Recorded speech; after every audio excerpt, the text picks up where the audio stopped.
Hey everybody, it's Matt from You and Your Horror Movies, and welcome to day 17 of my 31 Days of Horror. So with you, I'm bringing a horror anthology from 2020. This is actually put out by Wild Eye Releasing. And you know what, Wild Eye, sometimes they're good, sometimes it's like a hit or miss. So we're going to talk about a little horror anthology called Frightvision. Frightvision is hosted by Dr. Bubenstein. And pretty much with her, she introduces these dark, twisted tales. Now, there's no wraparound or anything. It's just her, and then she talks about the story, and then we get on with the story. So pretty much with this is, the first story are two beautiful blondes. They are kind of like escorts or whatnot, and there's a little dark, sinister about them. And what it is one is, I don't know if she's like a succubus or what, but she eats the hearts out of the men. The men come back, they do some heinous evil thing, and then they're fine. It's really weird. And yeah, that first story was not the greatest for me. There's some loopholes. I'm like, what the fuck's going on? How come they're eating these people's hearts and they're coming back normal, but they're evil? I don't know, it's like the whole evil in men's hearts, I don't know. But that one was kind of like, eh. But if you can get past that first story, we start getting better. The second one is about an asteroid crashing to Earth. When it crashes to Earth, it's like in Las Vegas area, it releases a green mist. This green mist is pretty much turns people into skeletons. It's like a flesh-eating mist that eats away your skin. Leaves you on your clothes. It's very cheesy because when the bodies are turned to skeletons, it's just a skeleton in like their shirt. So like someone took like the Home Depot or Lowe's, the skeletons that you see there. They will show the clip, pan the camera, pan back their skeleton. It's that skeleton in like their normal shirt and clothing. It's funny. It's a cool little story though about how this mist is coming about, how people are like, stay away, stay indoors. Some parts you don't see the mist for a while, and they're just turning into skeletons. It's like, what the fuck's going on? But actually, that one was pretty fun. I actually like that one. Next up, we get into a board meeting. This board meeting is with a bunch of rich tycoons.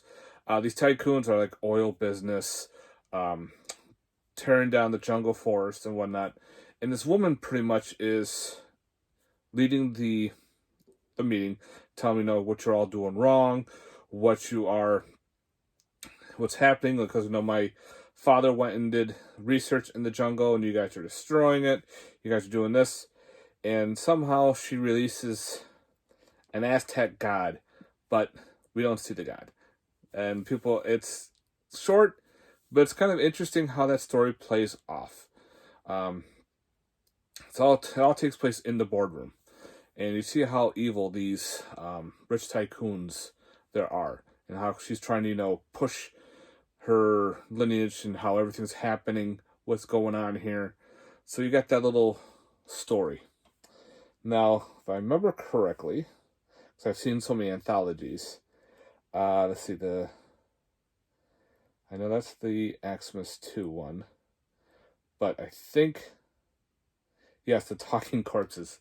The Talking Corpses is about this one guy. He's in a hotel room. He's kind of a nerdy guy. Decides to hook up with a hooker. He's got some money. His wife's not really doing anything for him. He says, I just want to have the night. Meets up with the pimp and says, this is what you're going to do. This is how we're going to do it. And that's it. I'm going to come back at a certain time. You better be ready. He's a very strong pimp. Well, during sex, he accidentally kills the hooker. And he's trying to figure out what he's got to do.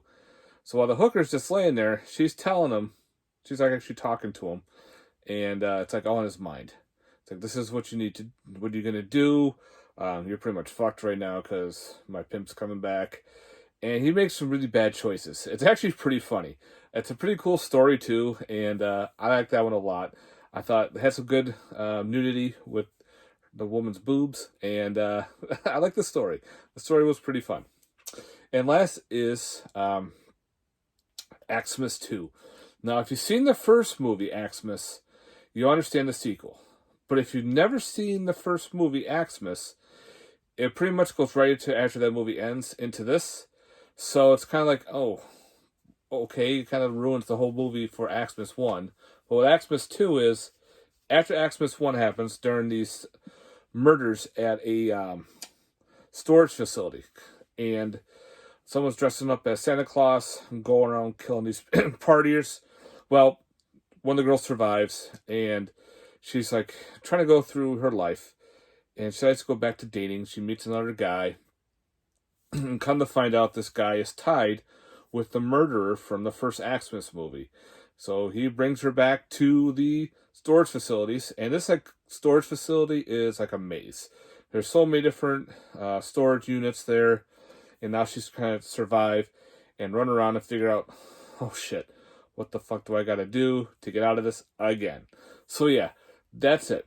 Again, there's no wraparound. It's just Dr. Bubenstein talking about each one, and now you're into each story.